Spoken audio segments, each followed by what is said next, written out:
Magandang araw, sambayan ng Pilipino. Magandang araw, mga kababayan. Kasama niyo po ngayon si Ka Eric sa isa na namang episode ng ating Balita at Talakayan.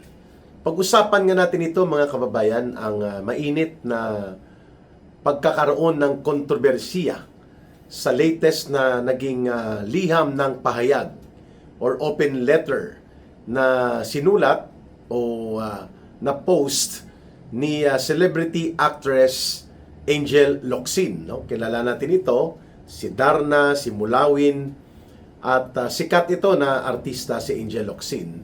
Patungkol ito sa kanyang liham ng pahayag kung saan hinihikayat niya si Senator Robin Padilla na magbago na at bago pa mahuli ang lahat at bumalik di umano si Senator Padilla sa pagiging tunay na makabayan na siyang kilala niya na pagkatao ni Senator Padilla.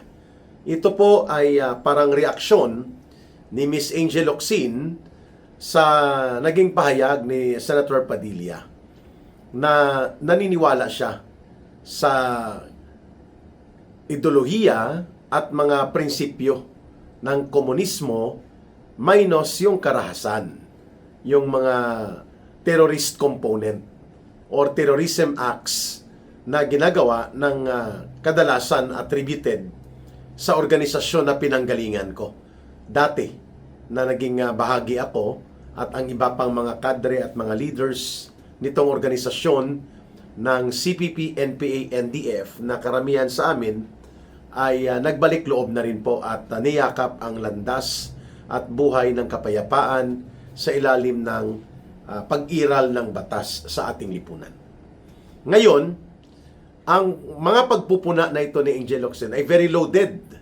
Una, mayroon siyang pananaw na si Senator Robin Padilla ay naligaw at nalihis ng landas dahil ito ay sumusuporta kay Pangulong Duterte at sa pamamaraan ng pamumuno sa gobyerno ni Pangulong Rodrigo Duterte, and including pati ngayon ang pagiging aliado sa politika ng mga Duterte, including kay Vice President Sara Duterte. Pinuna yan ni Miss Angel Locsin, no? Mula doon sa statement ni Senator Padilla na naging NPA din siya o naging bahagi ng NPA noong isang panahon na siya ay umiiwas sa batas nung siya ay hinahabol para ipakulong sa kaso ng illegal possession of firearms sa mga unang bahagi o kalagitnaan ng dekada 90. At ako, kinukumpirma ko yan that si Senator Padilla during that time na umiiwas siya sa pagharap sa proseso ng batas when he was charged criminally and was about to be prosecuted, ay umiwas siya at pumunta, nakipag-connect, nakipag-ugnayan at nakustody siya ng mga unit ng NPA sa Bicol region. Hindi kami nagpang-abot doon, but nakilala ko po yung mga naging kasama niya doon sa Bicol. Siguro several months din na binibisita pa nga yan dati ni Rostom Padilla, no? Hindi pa siya naging baby gandang hari, at nila Carmina Villaruel, no? Mag-asawa pa sila noon. And even ang wife ni Robin Padilla noon, na nanay ng mga anak niya na I think nag-move na at namuhay na sa bansang Australia. Yan, no? Totoo yan sa chapter na yan, at naging nakakuha ng mga pag-aaral doon si Senator Padilla, including ang maikling kurso sa lipunan at Rebolusyong Pilipino at ilang mga akda at sulatin tungkol sa mga paniniwala at mga organisasyon na konektado po sa komunistang kilusan sa Pilipinas, ang CPP, NPA, NDF particularly. Hindi ko na madidetalye yung mga episode sa buhay na yan ni Senator Padilla dahil hindi ko rin nakuha ang buong detalye niyan, pero nakukumpirma ko that totoo yung sinasabi niya na nakipamuhay siya sa grupo ng CPP, NPA, NDF, no, mga NPA sa rehiyon ng Bicol. Ngayon, itong pangalawang punto ni Angel Oxino na binabanggit niya na si Pangulong Rodrigo Duterte ay parang equivalent ng isang pagkakamali kung bakit sumama at sumuporta dito si Senator Padilla sa mga Duterte political camp. Pati po ang butihing pastor na kaibigan ko at kaibigan ni Ma'am Lorraine, lalo na po ng kasama namin ito sa pagbubuo ng Laban Kasama ang Bayan program na lumaban ng turutodo sa information war at sa pagpapatatag, no? Information war against the CPP, NPA, NDF at pagpapatatag ng mga programa ng National Task Force to End Local Communist Armed Conflict or NTF-ELCAC. I'm talking about Pastor Apollo Kibuloy ng Kingdom of Jesus Christ at ng SMNI News Network na ininsulto at binastos din ni Angel Oxin sa kanyang liham pahayag laban sa kanyang pagpupuna di umano sa mga mali at hindi niya nagugustuhan na mga paninindigan at desisyon ni Senator Robin Padilla. Ang pangatlo ay pati po ang mga pagtulak at pagsuporta ni Senator Padilla sa mga importanteng programa kagaya ng National Task Force to End Local Communist Armed Conflict, pinuna at pinakialaman din po ni Angel Oxin, pati ang kanyang gripings o yung pagmamaktol ng kanyang kalooban na hindi daw siya ipinagtanggol ni Senator Padilla sa panahon na nire-red tag siya di umano ng mga tagapagsalita ng National Task Force to End Local Communist Armed Conflict or the NTF-ELCAC, particular yung insidente noong 2020 na pinuntuhan siya at pinuna din in public ni General Antonio Parlade. Kasama po namin ito ni Dr. Lorraine Maribadoy sa Strategic Communications Cluster at core leader ito si General Parlade ng National Task Force to End Local Communist Armed Conflict, which was a major program that was a big milestone and major breakthrough na talagang kinumpronta ang lahat ng anggulo at mga components ng pag-iral ng CPP, NPA, NDF sa ating bansa. Ayun. So with that reference, mararamdaman mo doon sa nilalaman ng sulat na ito ni Angel Oxin na siya ay nagtatampo kung bakit napabayaan daw siya at hindi man lang siya nakakuha ng simpatya o positive and reinforcing support mula kay Senator Padilla at the time na nasasangkot siya sa kontrobersya kung saan ay lantad na lantad ang kanyang pag-iendorso at pakikipagsalamuha sa mga front organizations ng CPP, NPA, NDF na ina-identify naming mga dating kadre at mga rebelde at mga leaders sa loob ng CPP, NPA, NDF kagaya nitong grupo ng Gabriela. Ayan. So, magbibigay tayo ngayon ng mga pagpapaliwanag. Nire-red tag ba si Miss Angel Oxin o na-red tag ba siya? Ano ba itong red tagging na kanyang inireklamo and she is now parroting? Dinudugtungan niya at tinatambol ang mga linya ng propaganda ng komunistang teroristang grupong CPP, NPA, NDF lalo na sa pag-abuse ng salita na red tagging. Yun. Pangalawa, ililinaw natin na hindi naman talaga krimen ang paniniwala sa isang ideolohiya, kapareho ng paniniwala sa relihiyon. Wala pong pwedeng magdikta yan sa isang individual na ito lang ang pwede mong paniwalaan, ito hindi. Both in religion and in ideology.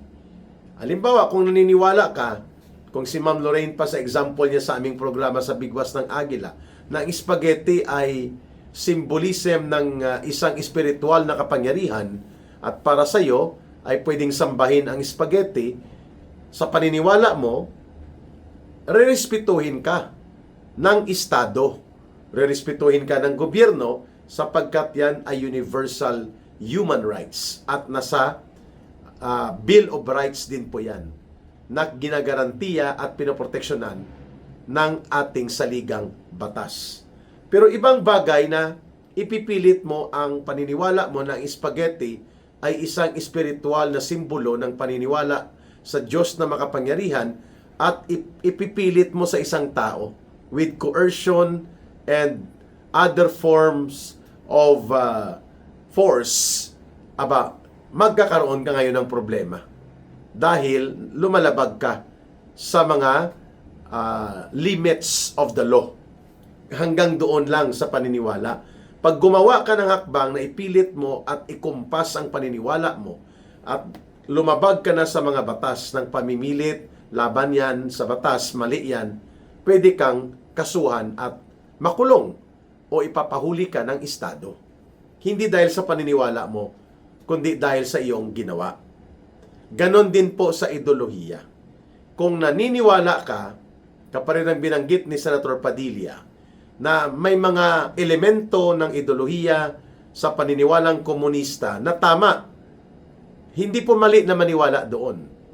Pero kung gagamitin mo itong ideology and political belief mo on communist doctrine at magsasagawa ka ng karahasan, mag-aarmado ka, mga ambush ka ng pulis at sundalo, manununog ka, mangbobomba ka upang pabagsakin ng gobyerno at ipilit na may tayo ang isang sistema na ang pundasyon ay paniniwalang komunista, hindi na pwede yon. Makakasuhan ka na doon at makukulong ka kapag ito ay ginawa mo, hindi dahil naniwala ka sa komunismo, kundi dahil gumawa ka ng mga aksyon at mga hakbang based on your belief, gumawa ka ng aksyon na labag sa batas. Tantamount to terrorism, rebellion, or mga bahagi ng naturang krimen na ipinagbabawal at pinaparusahan sa ilalim ng batas. It's not about your belief. It's not about the ideology, but your corresponding action na nanggaling doon sa iyong paniniwala. Doon ka pwedeng mapaparusahan. Doon ka pwedeng mapapanagot, mga kababayan.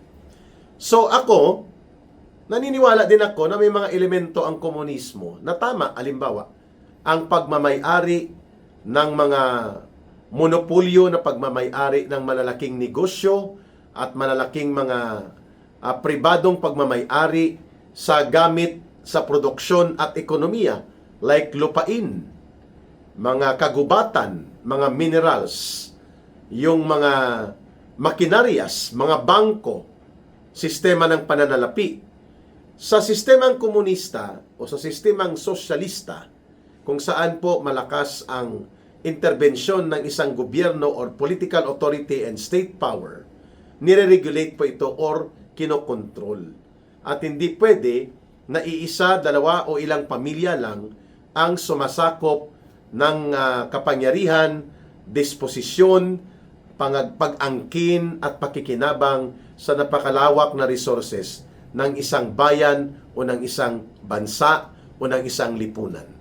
For example, sa Pilipinas, umiiral po ang ganyang sistema na 90% mahigit ng kayamanan sa lupain, pananalapi, mga minerals, resources, at lahat halos ng pang-ekonomiyang kalagayan ng bansa, humigit kumulang 90% ay nakokontrol lamang nang wala pa sa 5% o wala pa nga siguro sa 2% ng population ng Pilipinas. Around 120 families lang ang nagkokontrol at nagmamay-ari at nakikinabang ng malaki sa 90% na kayamanan sa Pilipinas. Ayun. Sa sistemang komunista, hindi yan papayagan sa paniniwala at doktrina ng komunista. Pero may danger din po yan kapag naging abusado ang Communist Party na siyang may hawak ng poder at kapangyarihan sa estado at gobyerno, pwedeng sila rin ang mag-abuso ng kapangyarihan at mangangamkam ng kayamanan. Mabuti lang kung matino ang Communist Party na umiiral na nagkokontrol ng political and state power para pakialaman itong aspeto ng lipunan pertaining to the private ownership of the means of production. Medyo malalim yun, ano? Private ownership of the means of production. Ibig sabihin po, makinaryas, pananalapi, bangko, lupa, at mga resources. Yan po ang means of production.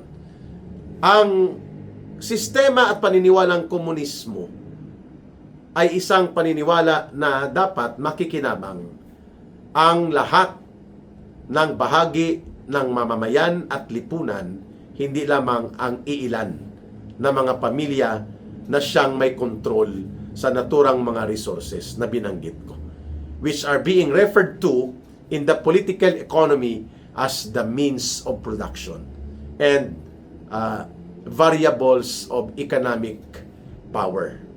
Pera, salapi, bangko, lupa, mga building, mga makinaryas, lahat ng yan sa ilalim po ng komunismo na paniniwala ay dapat napapakinabangan ng mga mamamayan sa pinakamalawak na majority o masigit pa na nakararaming mamamayan, hindi lamang ng iilan.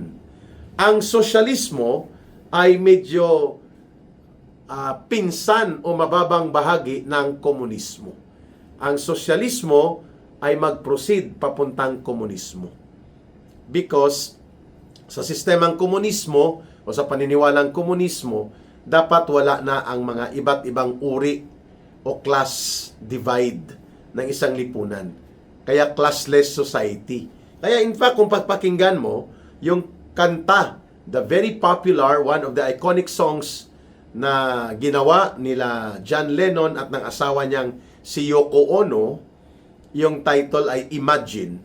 Yan po ay may mga elemento ng pagde-describe sa isang kaayusan na similar sa kalagayan ng komunismo. Imagine all the people na ang lahat ng tao ay nakikinabang at nagbibinipisyo doon sa kasaganaan ng kanyang bayan. Sa paniniwala na yan, hindi naman mali, di ba? Hindi naman masama. Subalit kapag nagsagawa ka na ng revolusyon, armadong pakikibaka, bordering towards or going towards terrorism, pumapatay ka na ng sundalo at pulis dahil sa tingin at paniniwala mo sila ay bahagi ng lumang kaayusan ng bulok na istruktura ng lipunan, politika at ekonomiya na pinaghaharian, yung mga termino namin dyan, ng burokrata kapitalista, ng mga imperialistang mga tuta, na kagaya ng mga manalaking panginoong may lupa at mga burgesya komprador. Yan. Na silang mga naghaharing uri. Kapag yun ang paniniwala mo na dapat durugin ito at papatayin sila at magsasagawa ka ng mga actions papunta doon dahil sa paniniwala mo coming from the ideology of the communism, magiging krimen ang gagawin mo. Oh, ganun pala yun. So you're not being charged, prosecuted, or being held accountable because of your belief, but because of your actions. Kaya po ang CPP, NPA, NDF, hindi lang po in simple ideolohiya ang pinapaniwalaan nila. They are exercising actions coming from their belief, resulting to acts of terrorism, kaya may NPA sila. Ayun, doon ako umalis na. So pwede palang may paniniwala ka, pero hindi mo naman ginagawa na ang paniniwala mo, yung ideological belief and political perspective mo, ay magiging hakbang para lumabag ka sa batas. You can have that belief while you are advocating and crusading for reform and changes similar to some aspects of your belief, but without necessarily going into the acts of going beyond what is being limited by law. Yung ipinagbabawal ng batas, hindi mo gagawin yun. I think doon po ang perspective na binabanggit ni Senator Padilla ng kanyang paniniwala sa komunismo. In fact, may binabanggit siya na early Christian communism. In the study of society and evolution of society and civilization, sa historical perspective o sa anthropological and historical perspective, kung sa aming kurso yan sa CPP, NPA, NDF, tinatawag namin yan na historical materialism. Yan ang panahon ng unang pagsibol o pagkakaroon ng mga komunidad ng tao sa buong mundo bago tayo maging ganito sa modernong panahon. Nagsimula po ang lahat sa primitive communal. Primitibo komunal. Kung saan walang nagmamay-ari ng lupa, walang nagkokontrol ng tubig, ng ilog, at walang nagkokontrol ng mga pananim at kung ano pa ang mga kayamanan na nakukuha sa likas na kayamanan ng isang lugar o ng isang pamayanan. Yan po ang primitibo komunal or primitive communal stage na binabanggit ni Senator Padilla na early Christian Muslim communist communities. Ayun. At hindi sila noon nabubuhay na magkaroon ng mga pag-aalsa o mga revolusyon. Sila ay nabubuhay sa panahon ng mga communal existence and survival among themselves. Ito po ay bago ma-develop ang agriculture at settlement, hunting gathering stage po ang buhay ng tao noon. Sa ating kasaysayan at antropolohiya, nagsimula po ang mga tao sa hunting gathering, sa mga hayop o sa mga halaman na pwede nilang kainin hanggang naimbento nila ang crude na mga tools, no? Hanggang mabuo ang settlement ng mga community, lalo na po ang first civilization kung saan po mayroong settlement ng mga tao na buo ang grupo nila. Ito naman po ang panahon ng horticulture and agricultural introduction, kung saan ang mga settlements of civilization ay nangyari po sa Yangtze River, sa Nile River, sa Mesopotamia, sa River of Babylon, sa mga ilog na kung saan po pwedeng magtanim at pwedeng magkaroon ng settlement. Kasi dati sa hunting gathering stage, nomadic ang mga unang mga tao sa mundo. Lipat ng lipat sila dahil hindi pa sila marunong magtanim o mag-cultivate sa panahon nito ng primitibo communal. At ayan tuloy, nag-aral na tayo tungkol sa historical materialism. Yan pong nire-refer ni Senator Padilla. Ngayon, si Angel Locsin, babalikan natin dito. Dapat nire-respeto niya ang paniniwala ni Senator Padilla. Kasi hindi rin siya ipinipilit ni Senator Padilla sa pagrespeto o sumunod sa kanya kung anong paniniwala na ito. But more than the ideological difference nila, si Angel Locsin po ay naniniwala din sa mga grupo at tao na nag-a-advocate ng marahas na ideolohiya ng komunismo batay sa interpretasyon ng Communist Party of the Philippines, New People's Army at National Democratic Front, na para sa grupong ito na pinanggalingan ko at na-associate dyan si Robin Padilla dati nang hindi pa siya senador sa kabataang panahon niya, at ako nga more than 20 years ko itong naisabuhay at niyakap at pinaniwalaan ito. Ngunit ang komunismo na paniniwala sa ideolohiya ng CPP, NPA, NDF ay hindi makukumpleto kung hindi maglulunsad at gumamit ng tinatawag na armadong pakikibaka towards even the use of violence, going to the stage of committing acts of terrorism.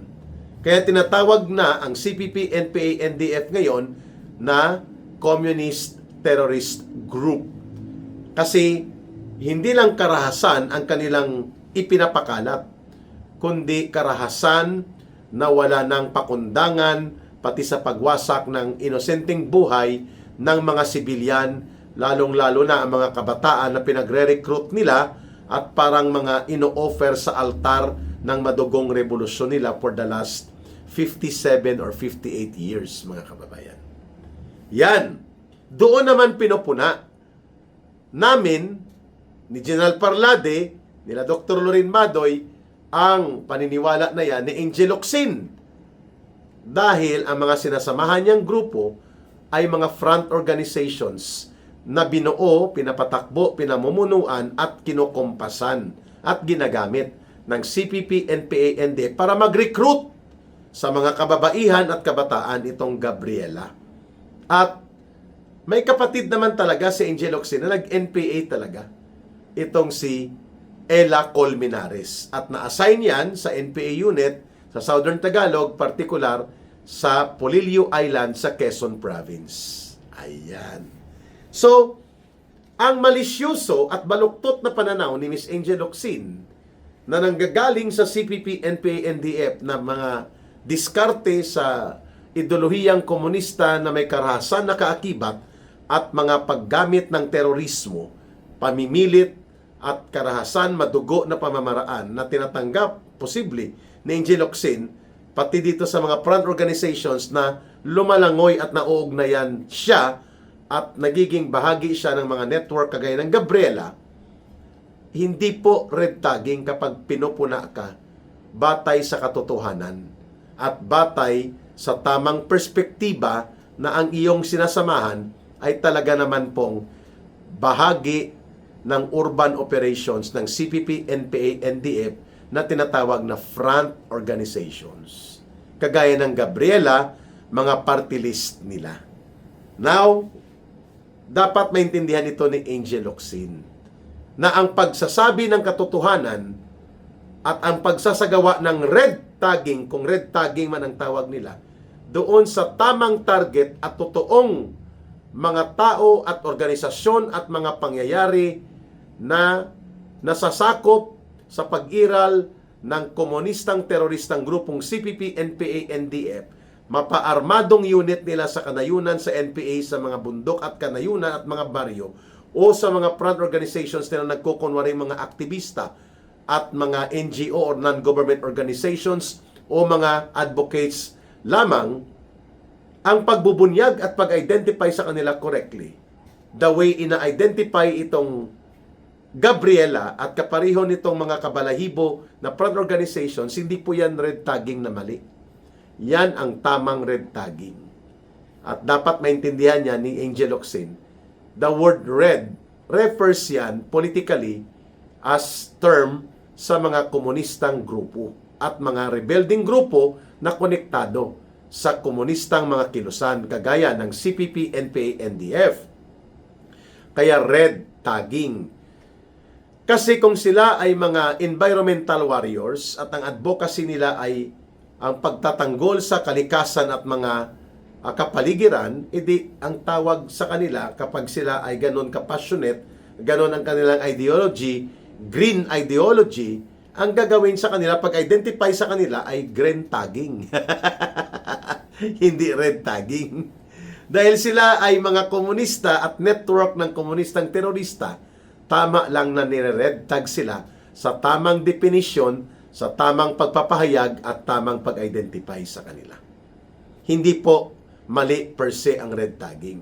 Ginagawang mali ito ng mga kagaya ng mga nila Nery Colmenares, nila Teddy Casino, nila Conte at mga party list nila para takutin ang mga tao na huwag maniwala sa pagbubunyag laban sa kanila. Well, pag-uusapan natin yan in other episodes natin na pahaba-haba ang ating talakayan. At dudugtungan natin ito.